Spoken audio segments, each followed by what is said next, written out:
Hello and welcome to Hamilton the Podcast. From the Graphomania Podcast Network, I'm Vinton Bain. And I am Robbie Herlocker. So, we're back. Back again. Tell a friend? Yeah, tell a friend. I wasn't planning on that, but yep. So we're going to be discussing Hamilton the Mixtape again for our part 2 episode, covering a few more songs here. We'll see how many we can get through. That's right. So a few weeks ago, we began our conversation about the Hamilton Mixtape, which is super exciting. We got to cover the first 3 tracks in that album: No John Trumbull, My Shot, and Wrote My Way Out. So the themes of those songs are really kind of encapsulated in the idea of rising up and overcoming oppression and using your skills to get beyond the situation you find yourself in to begin with. Then we immediately go into, from there, a couple covers of the original songs by some celebrities. And now we are going to pick up the conversation there because I think you've had to wait for it long enough. Yeah. So speaking of, our first song we're going to be discussing today is Wait For It. This song was produced by DJ Superdubs. He souped it up. Yep. And vocals by Usher. And I'm sure most of you out there are familiar with Usher, the actor, dancer, and of course, award-winning singer. Super talented. He's one of the most accomplished R&B singers, selling over 23 million albums in the US and 43 million albums worldwide. Has 8 Grammys, 18 Billboard Music Awards, 9 Soul Train Music Awards, 8 American Music Awards, and in 2004 set the record for most Billboard Music Award wins in a single night by a male artist, taking 11 awards. So yeah, award-winning would be the word I would use to describe his singing. So whatever we say about Usher, it does sound like he has quite a legacy to protect. Yes, absolutely. So when it comes to this mixtape and how Lin-Manuel Miranda chose everybody, we don't have a lot of insight, but this is one song where I do have a little bit of insight from an Entertainment Weekly interview with Lin-Manuel Miranda. He said, while most of the album's guest stars were given creative freedom on what they wanted to record and how they wanted to do things, he admitted that he was very protective of this track specifically. That's one of the musical's highlights, which is sung by Aaron Burr, of course. And he said, I may never write a song that good again. That's the one I was pickiest about because those arpeggios and the dancehall rhythm make the song what it is. He said that finding a singer who could keep the tension between the melody and rhythm was crucial. And Usher's vocals are just incredible. Of course. Oh, yeah, absolutely. He said he really makes this song his own. So Lin-Manuel Miranda was happy with Usher in the way he did this song. He was very picky about it, so he picked someone that he really could trust with it. That makes a lot of sense. We've talked before about how this is one of the tracks on the album that could really be a single if it was released on its own. Right. When we're talking about the song Wait For It from the original cast recording, that is an incredibly powerful statement about who Aaron Burr is and where he's come from and what his goals are and how he processes information and how he thinks on his feet. And so this is what Lin-Manuel Miranda has talked about being one of his favorite songs from this musical. And so I can understand him being protective of it and it being his baby. Yeah. So our song starts off with the Wait For It. And we come in with that first verse. Theodosia writes me a letter every day, keeping the name Theodosia here in the song, while later in the song, we're going to have mentions of Hamilton taken out, replaced with everybody, making the song more universal. Right. It's interesting how they tried to do that to where a couple of these lines, they make it so that it would just kind of apply to anybody listening to it on the radio. But then a lot of the main verses are still very Aaron Burr-esque. You would only hear someone named Aaron Burr talking about how he fell in love with Theodosia and her husband was fighting on the British side of the Revolutionary War and how his grandfather was the Jonathan Edwards guy. And so it's interesting the choices they make about keeping Aaron Burr's biography in this song and yet still trying to make the song a little bit more of a cover that applies to everybody more than just being in the context of the story. Right. So I actually enjoyed this song overall. Of course, it was one of my favorite songs from the musical, and I enjoyed the way that Usher puts it together here. It's mostly the same. There's not many musical changes or anything like that. So you mostly get what you get on the cast recording, but now you have Usher performing it. Right. And I don't think I realized exactly how incredible Leslie Odom Jr. was. Now, I had an incredibly high opinion of him all along, and if you've listened to this podcast, you've heard me gush about him. But the day I realized that I actually like Leslie Odom Jr.'s performance a little more than Usher himself was a revolutionary moment for me, where I realized, oh, these people on the original cast album are not just good. They are fantastic and great. Absolutely. Yeah, if I were to pick between the two versions, I would pick the original cast recording over this, and it's not really saying that this is bad. This is a really good version of the song. Had I never heard the original cast recording of this song, I would enjoy this song, and I would love this song. It would be on playlists. But I have Leslie Odom Jr. Yes. So it's hard to say. It is a good version. It's the difficulty when you're covering exactly a song, you're not changing it very much, is that you have to then compete with the people that originally did it. And it is an homage. So it's kind of like, if I get tired of the cast recording, maybe I'll go to Usher. And I'll have that backup there. It also, and we'll get into this a little bit more with a couple of the tracks we discuss a little bit later on, but you have a different tone when you're singing a character's voice and you're actually telling a story on a stage, as opposed to when you're singing a produced track from a studio where you are trying to sing this in a way that it might actually be performed on the radio or be released on a track like that. So this one is, in my mind, I kind of interpret this as the more produced, clean version of it.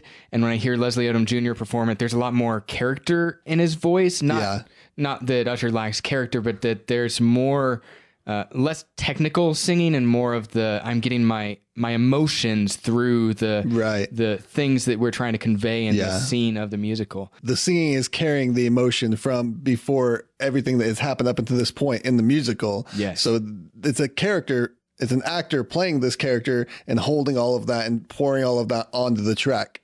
So you have a moment in this song where it's a kind of a once heard can't be unheard that you share with me, and now I can't unhear it true. as well.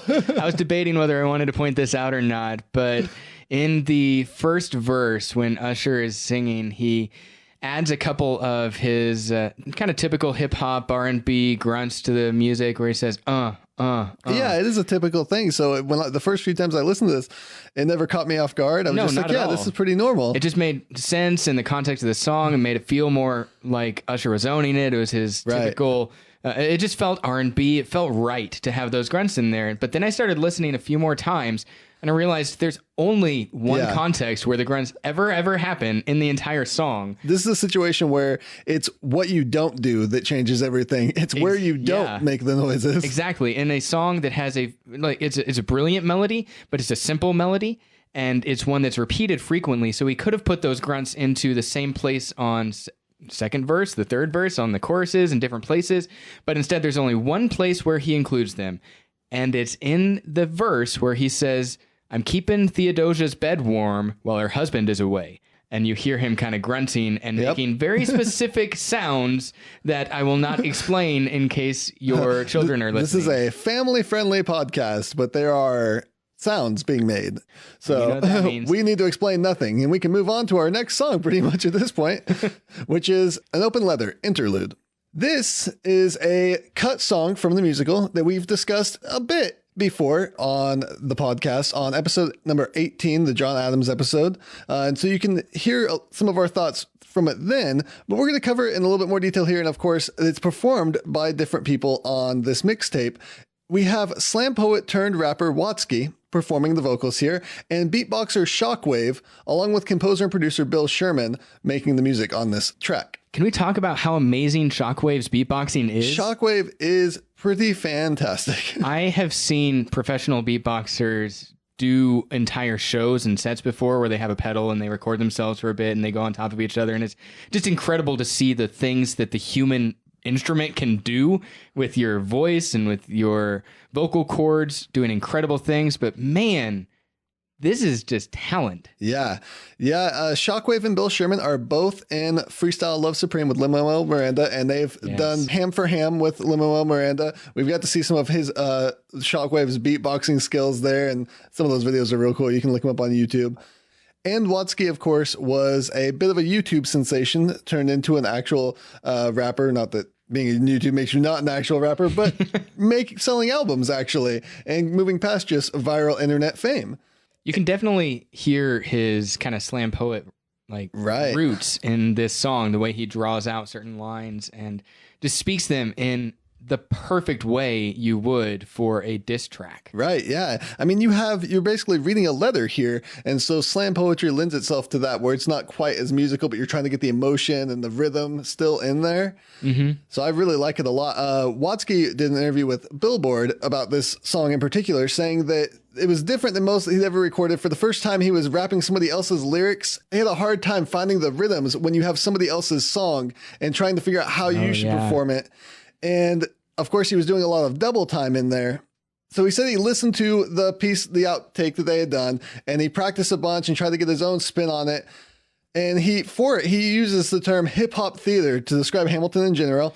And that's what he uses to describe this interlude. He says it's a little bit of historical fiction mixed with a rap battle. And it's basically just him, we'll just say tearing up rather than the expletive she uses, John Adams for a minute and a half.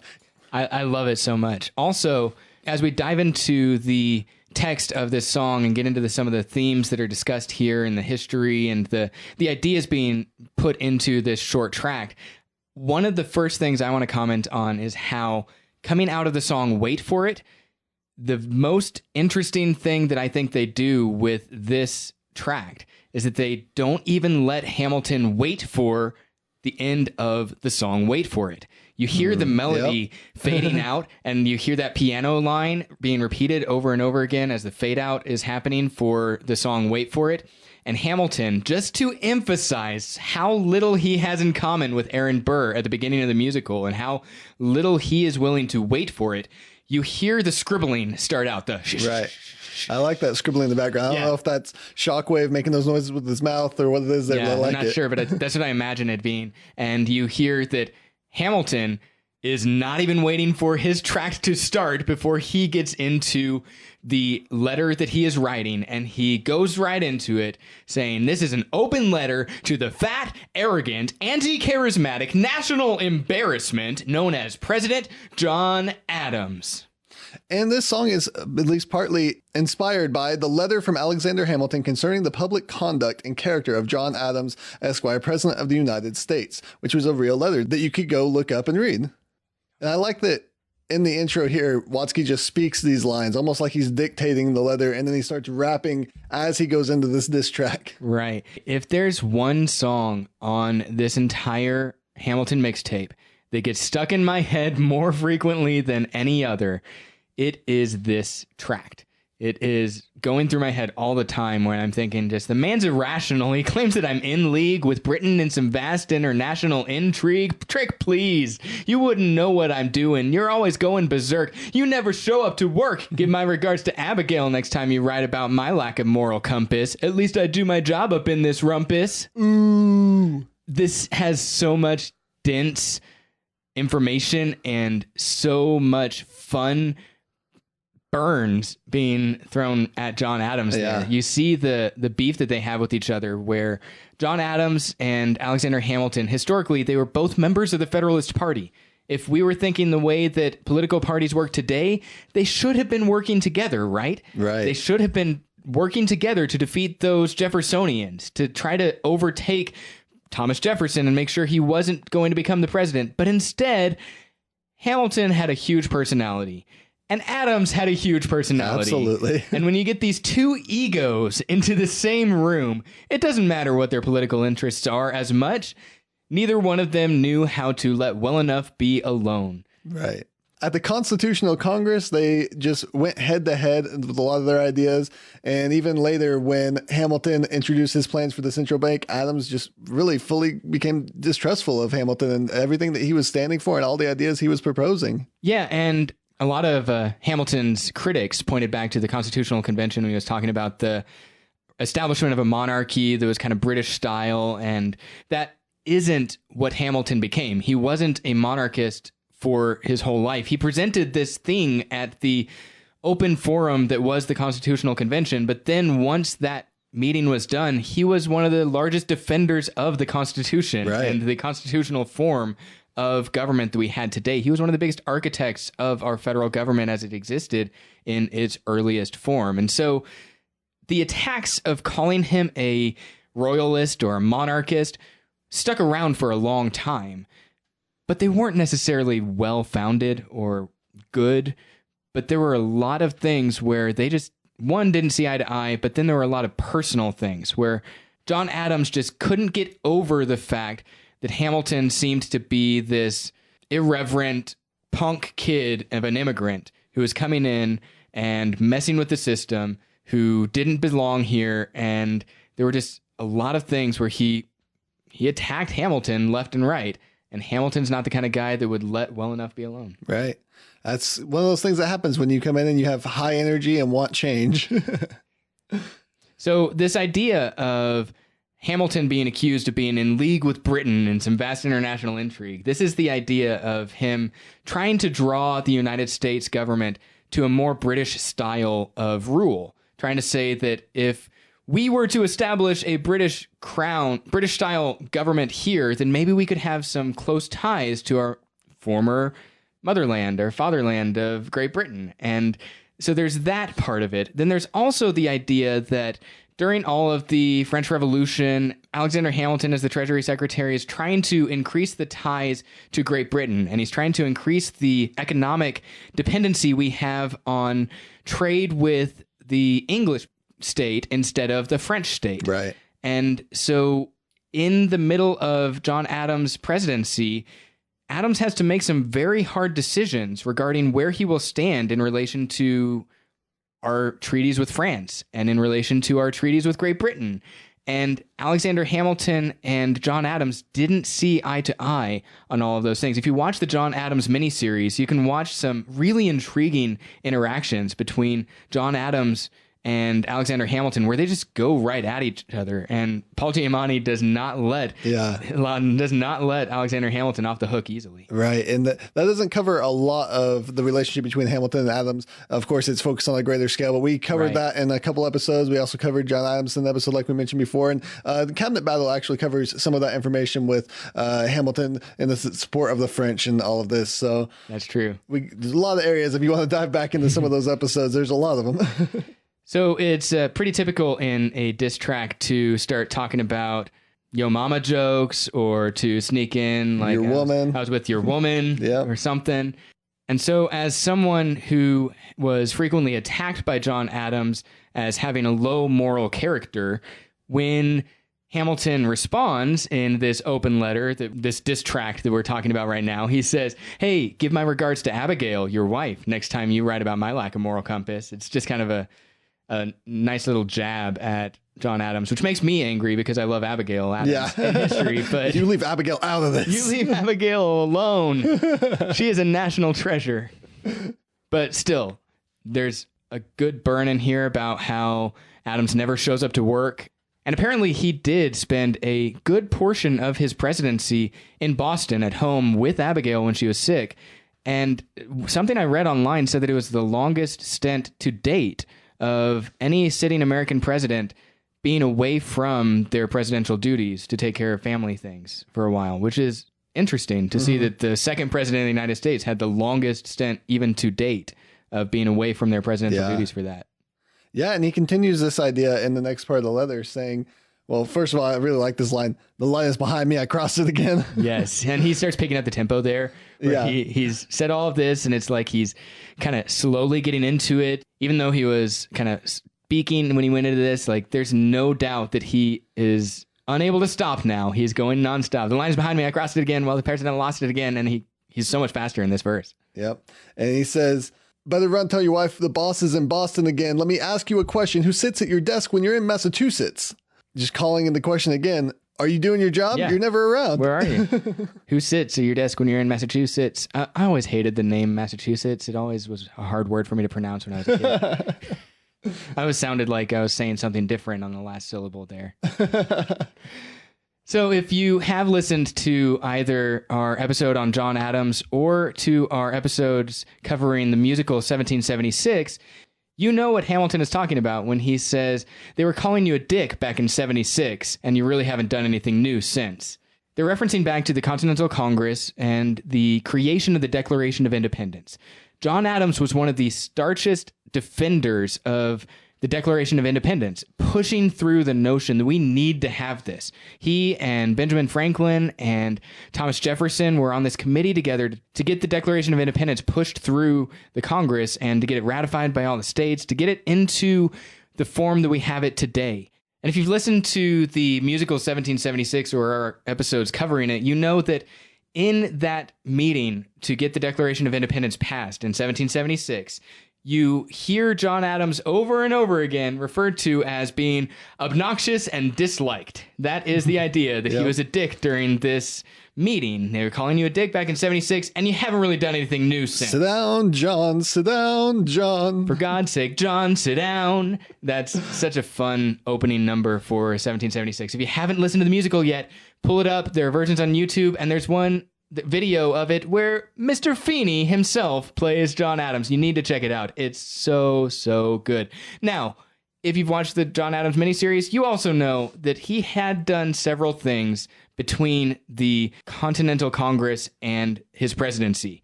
He was an ambassador for a while, and he came back and he was the vice president, and he took his job of presiding over the Senate very seriously. And so he's done a few things, but Hamilton is saying, yeah, you know what, 1776, you did something there, and there's nothing really to brag about since then. So he jabs at him there one more time. And then he combines two lines where it says, in the original rap, go ahead and call me a devil, you aspire to my level. And he just says, go ahead, you aspire to my level, you aspire to malevolence, say hi to the Jeffersons. I love that. I love the wordplay in this where he says, you haven't really done anything new since, you nuisance with no sense, you'll die of irrelevance, go ahead, you aspire to my level, you aspire to malevolence. It's just so much incredible, and it flows so rhymes. Well with how fast he's going, and my goodness, that flow that he has to it. It's absolutely. So good. So when he says, say hi to the Jeffersons, I mean, we have discussed before, I mean, we're referencing back over and over again to the John Adams episode. So we're not going to dive in again to the entire relationship between Thomas Jefferson and John Adams. But remember, they were really good friends during the period of time when John Adams was an ambassador and Thomas Jefferson was an ambassador to France. And they had some good camaraderie for a long time. Then, when Thomas Jefferson was John Adams' vice president, they butted heads left and right.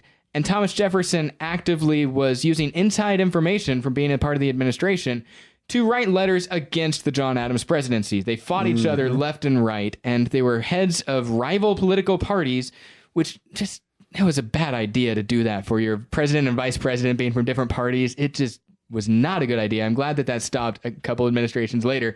But then we see later on in life, after the presidencies of John Adams and Thomas Jefferson, these two men do reconcile with one another, and they have a lasting friendship as two people who lived to an older age, and they died on the same exact day, referencing each other on their deathbeds on the anniversary of the signing of the Declaration of Independence on the 4th of July.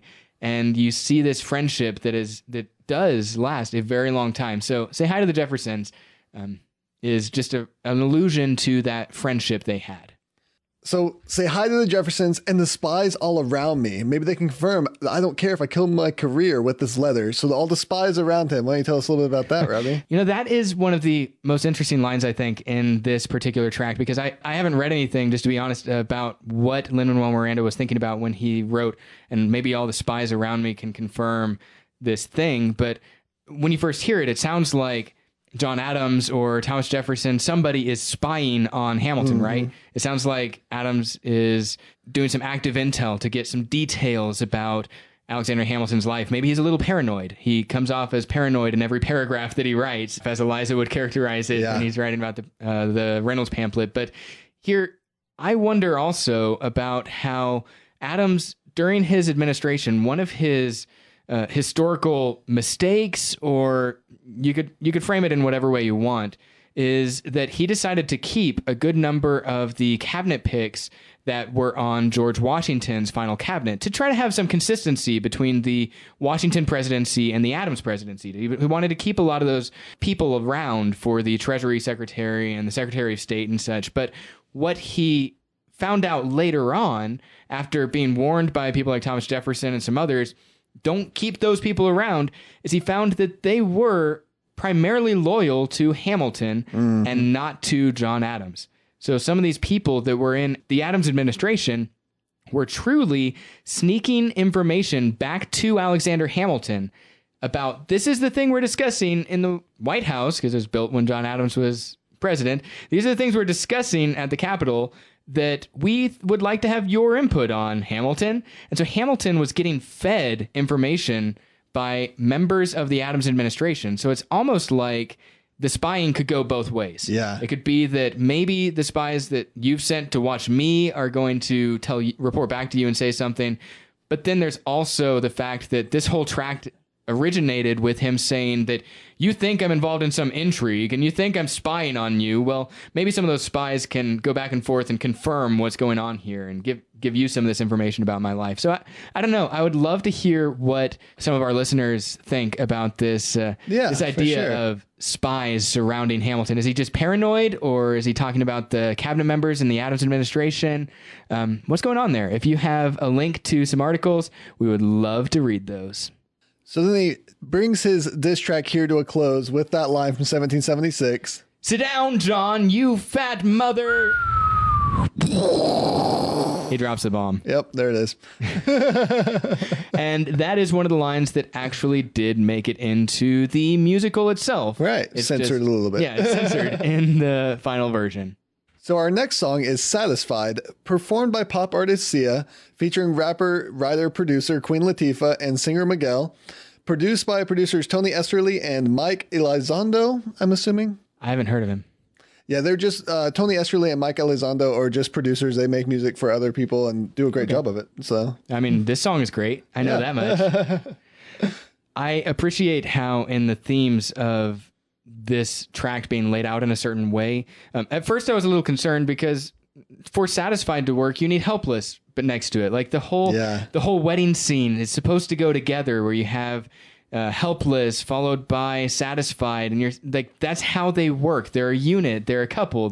Those songs work well together. But I started thinking about the way the mixtape is arranged, and you go from Wait For It by Aaron Burr to an example of Hamilton refusing to wait for it in the open letter, to just an acknowledgement of what has just happened in those previous two tracks, where they say explicitly that Hamilton will never be satisfied. That's just a description of how he is living his life. So we're like tracking the movement of the mixtape from you got to wait for it to Hamilton saying, I'm not going to wait for it. And then they just all sigh collectively and say, you will never be satisfied. Yeah, there is an interesting connection there. I almost wonder how they came up with the order for the mixtape sometimes, just because when you're doing a mixtape, other than doing a musical, when you do a musical, you're telling a story and you need to be all in order to tell the story. When you're doing a mixtape, you want it to flow musically from song to song so that you're in a certain mood and the mood flows in and out. Yeah. So they got a little bit of both for sure. Definitely in the mixtape here of that story and that flow of the music. Right. And just to kind of wrap off the story arc of this part of the mixtape, almost, the following song is going to be Dear Theodosia, which is arguably one of the most satisfied moments that Alexander Hamilton has in the entire musical, where he sings about his child and how Philip is the light of his life. And you see that this idea of Dear Theodosia being right after You'll Never Be Satisfied is a little bit of playing back and forth with that theme of satisfaction and that theme of what he wants out of life. And so I think it's interesting to kind of watch that transition of the themes and the flow of the arc of all of this. So as I mentioned, we have Sia, Queen Latifah, and Miguel. Sia, if you don't know, is a singer, songwriter, record producer, video music director. She wrote a ton of songs for other popular pop musicians over the past 2 decades, including Beyonce, Britney Spears, Katy Perry, and has released multiple albums of her own, including the hit song that most of you know is Chandelier. That's right. So she's a very, very popular and talented, prolific artist, especially when she's so shy, right? Yeah, she hides her face in most of her performances. Of course, you can actually find photos of her face. It's not like she's really trying to be disguised or anything, but it's a performance thing that she does, is she'll look away from the audience or look away from the cameras or cover her face with something. It's really interesting. Queen Latifah, everyone knows who Queen Latifah is. I don't know why I'm doing this. Known to be one of the biggest female voices in hip-hop, being considered one of hip-hop's pioneer feminists. She later started acting, modeling, and then producing music, movies, and television, and has won numerous awards. Yeah, we could have an entire podcast episode where we probably just listed out her awards. We could probably have a whole podcast on Queen Latifah. Man, Queen Latifah, if you are listening to this podcast, please come on as a guest. Yes, absolutely. Miguel is a singer, songwriter, and record producer whose debut studio album, All I Want Is You, became a sleeper hit, and his second album brought critical acclaim. He's now on to his third album, I believe. So Satisfied is another cover song, mostly the same as we see it, with some few exceptions. They're going to cut some things out here and there, but not quite as much as future cover songs. So we have here most of this put together. Still, it just starts in kind of a weird place, with it starting with the toast to the groom from Angelica, rather than the previous things leading up to that in the song in the Broadway recording. Now, this song had an interesting comment on by Lin-Manuel Miranda when he said, when he was first teasing the mixtape was coming up, he said that he can tell you that the people covering Satisfied, and it's more than one person, as we know now, of course, for sure, who did it. He said, that's when we realized how special this was going to be. They turned it in, and it's like our hair blew backwards. I have footage of playing it for Jonathan Groff for the first time backstage, and him just crying in our dressing room. Oh my goodness, I want to see that video. Me too. Maybe that's up somewhere. I don't know. We should look that up. I would never have cast Sia as Angelica Schuyler. Yeah. I wouldn't have picked her. And honestly, I don't know that she could do all of the things. I mean, Queen Latifah, when she comes in, she owns that rap in this song. But Sia, in this particular track, oh my goodness. Yeah. This is amazing. Definitely like, her, not lazy, but her relaxed style, the way she kind of slurs some of her lines and makes things just really relaxed and easy to listen to. That is exactly what this song calls for. Right. That's exactly what this song needs. And when you get to the point when Miguel is coming in and he's trying to hit on Sia, it is perfect that he's trying to say, you strike me as a woman who's never been satisfied. And her lazy style of singing there, where she just says, I'm sure I don't know what you mean. You forget yourself. Sounds like the perfect put down to him. That is like at that moment, I was like, okay. You get to be Angelica Schuyler in my mind. And I'm a huge Sia fan. So when I heard this, I was really excited. But again, I was wondering, how is this going to work with the way that the Hamilton music works? And it worked perfectly. Yeah, it's so good.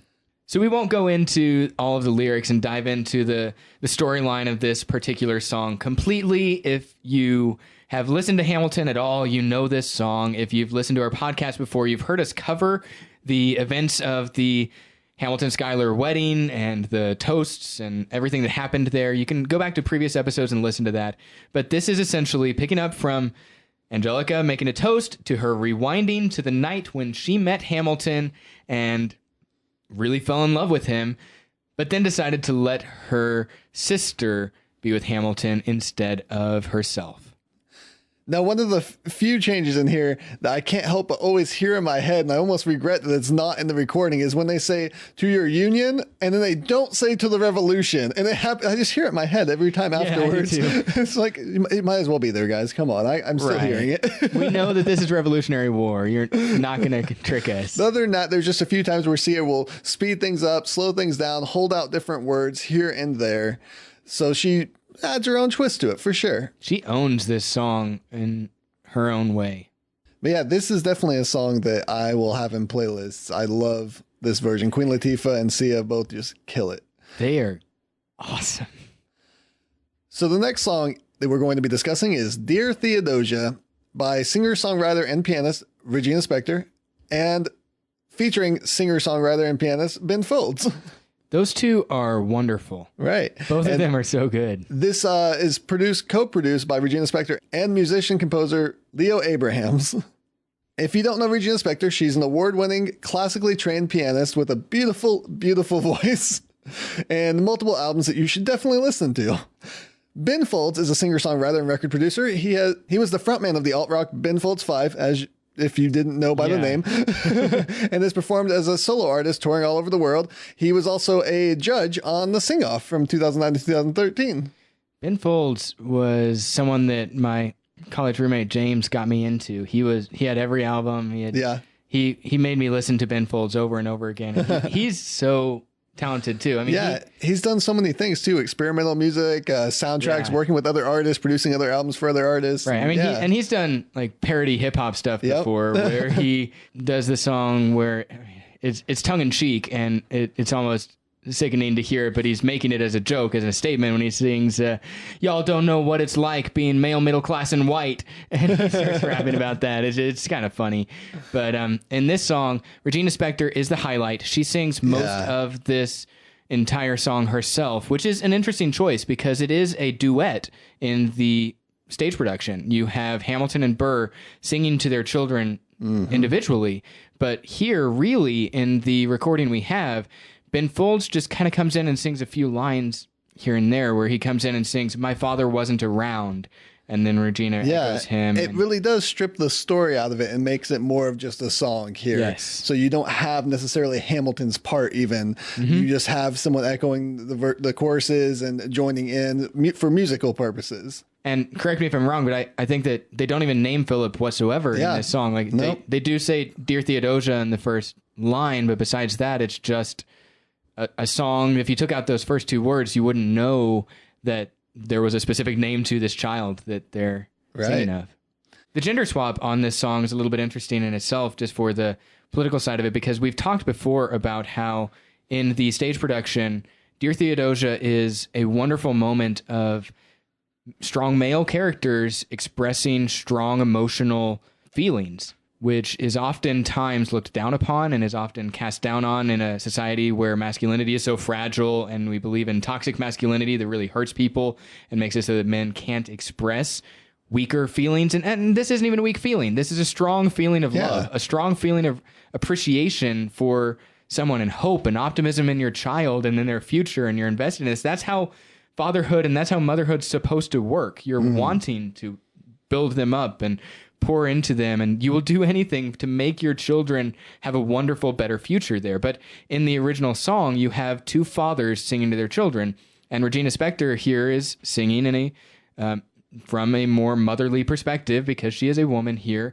and she still has the same lines saying, "Dear Theodosia, what to say to you? You have my eyes, you have your mother's name." It's kind of an interesting choice. And then later she'll have that. "My father wasn't around," as if her being there is the replacement for a father.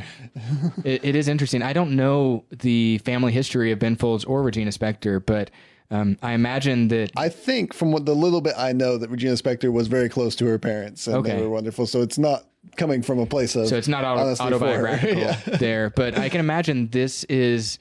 The way this track is dissected to make it more of a single instead of a storyline piece of the stage production, this song surely connects to a lot of people who are struggling with fatherlessness and with absent dads, deadbeat dads, people that are not in a perfect family structure. I mean, this song is one that really gets you in the feels. Yeah, especially if you have recently become a parent, probably anytime after you've become a parent, but just thinking back on when you recently became a parent, or if you're expecting or anything like that, this is really going to get to your heart for sure. Yeah. Now, one of the things I liked about some of the interviews I read from this is Ben Folds talking about recording with Regina Spektor to the Tampa Bay Times. He said it was Regina's thing, and he came in there and sang some, and he thinks they spent probably 2 hours doing vocal stuff and the next 4 hours drinking and just talking.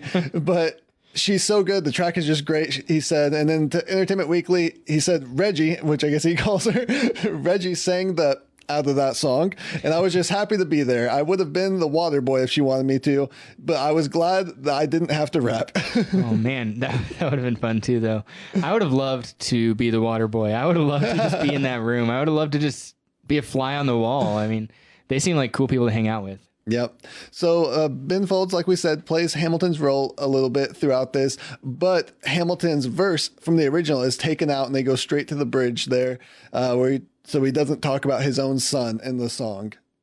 Other than that, though, the lyrics are pretty much the same. So you can check out our episode on that back on the podcast. And we're going to move on to the next song. So next we have the Valley Forge demo by Lin-Manuel Miranda, produced by Lin-Manuel Miranda. Right. This is one of the tracks on the album that is a prototype for the song that ended up being in our musical itself. Yeah, Stay Alive. Most of this song here, at least a lot of the lyrics that Lin-Manuel Miranda really liked, were taken out and reworked into Stay Alive. Yes. And one of the main differences is that it begins with Lin reciting a portion of a document called The American Crisis, written by Thomas Paine, who most of you know as the writer of Common Sense. That's right. Angelica Schuyler comes in on the stage. That's says, right. I've been reading Common Sense by Thomas Paine. Some men say that I'm intense or insane. Like, Common Sense is credited with really inspiring a lot of the American Revolution, and the Declaration itself, and some of the major things that were happening came from Thomas Paine and his pen. In fact, John Adams, our guy John Adams, said explicitly one time that if it were not for the pen of the author of Common Sense, George Washington would have picked up his sword in vain. It's almost like, if not for Thomas Paine, we wouldn't have had the Revolutionary War, because at the moment when the Continental Army was facing a dire situation and it had no hope in sight, no silver lining that it could see, we had someone named Thomas Paine sit down and wrote these words. And the words were so inspiring and so poetic and so beautiful that George Washington had his troops read all of these words. He had someone stand before his army and read these words to them. And then 2 to 3 days later, they went over on Christmas Eve and had the Battle of Trenton. And it was a huge victory for the morale of the Continental Army. And a lot of that came from them getting inspired by these incredibly poetic words that are just directly quoted. Lin didn't even need to change them for the first stanza to make them incredibly amazing. It starts off with, these are the times that try men's souls. The summer soldier and the sunshine patriot will, in this crisis, shrink from the service of their country. But he that stands by it now deserves the love and thanks of man and woman. Tyranny, like hell, is not easily conquered, yet we have this consolation with us, that the harder the conflict, the more glorious the triumph. That poetry is incredible. Yeah.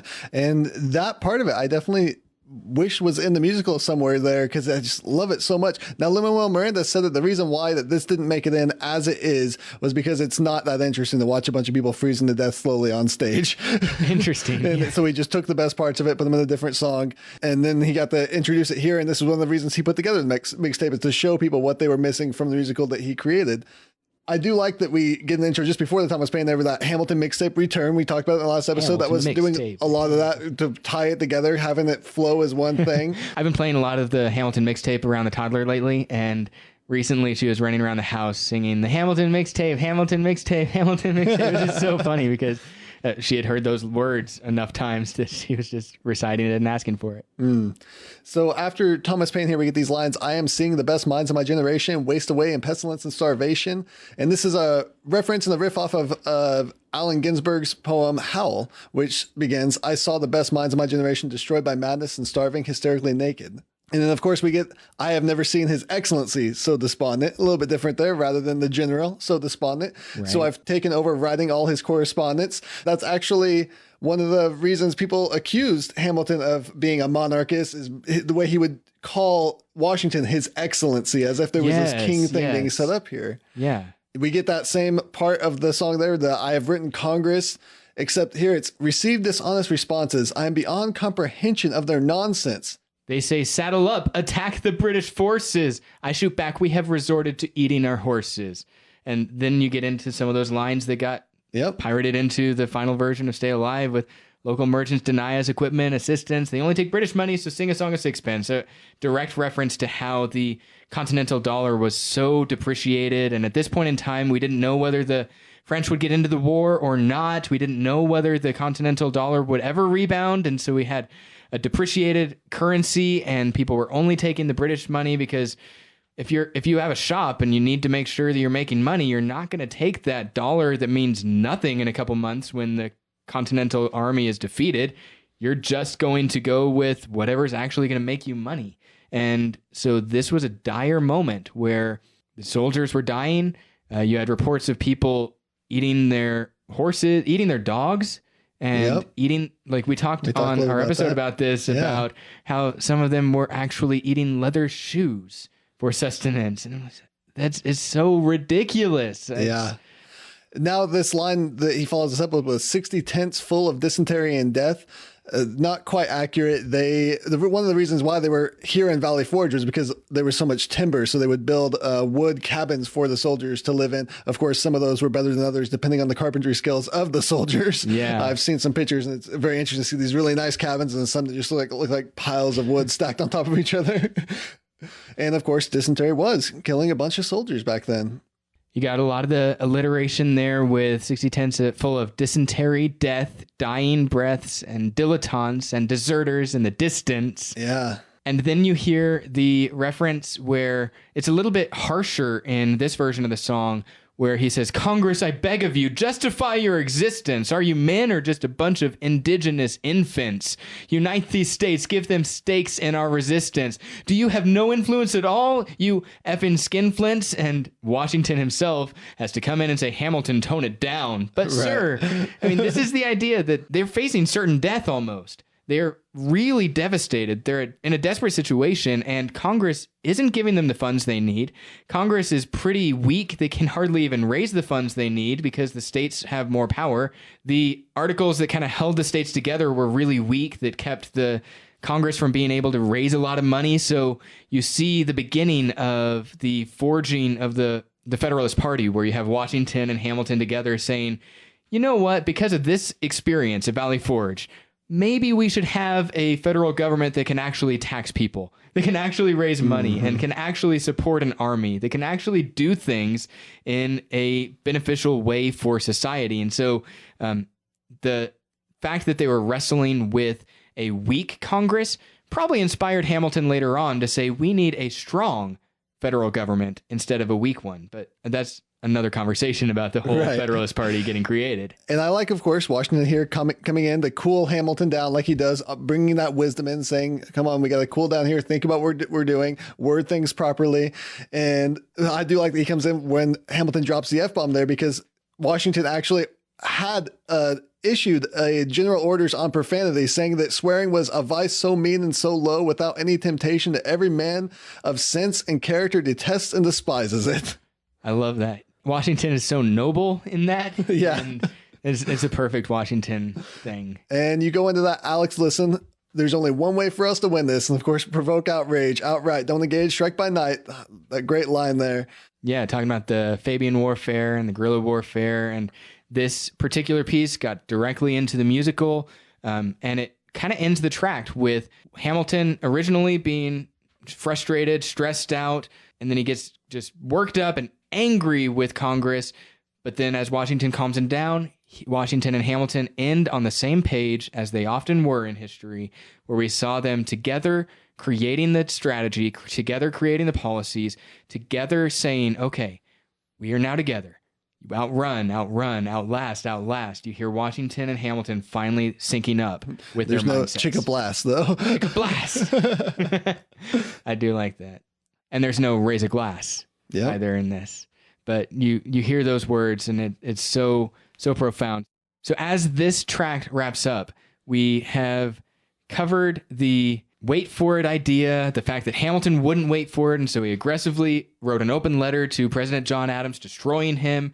We heard that Hamilton will never be satisfied. We heard the reminder that he was satisfied with his child and in Dear Theodosia, and then we saw this really stressful time of Valley Forge on the tract, where at the most dire of situations, we have people trying to fight for their lives and fight for their states and fight for their rights to be a country, a free country. And what we're going to see in the next tract is that things will quiet down and things will be calm for a little while, but also very sad. Yes, absolutely. So that's all the time we have here today on Hamilton, the podcast. But when we come back to talk about the mixtape more, we're going to be starting with It's Quiet Uptown. If you have any thoughts about these tracks from the Hamilton Mixtape, please hit us up at contact@graphocast.com. We'll review your emails. We'd love to engage with you about your thoughts on what tracks work well, what things were mixed well, what works in this. And if you have some really good insight, we'd love to be able to share it with everybody. You can always tweet to us at Graphocast on Twitter, or hit us up on Facebook at the Graphomania Podcast Network, or just leave comments at graphocast.com.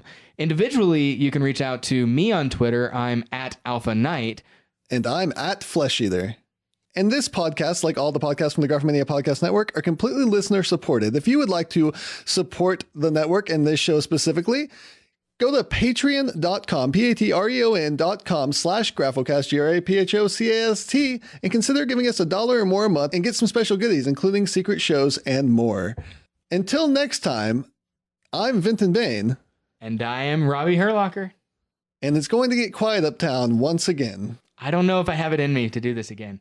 I had built up the emotional fortitude to do it once, and that was enough. Yeah, we were pretty happy that it was over when it was over, but now we're back again. Oh, well. This will be interesting. Stick with us. See you then. Send us happy gifts on Twitter to make us prepared Yes, for please. this. Thank you.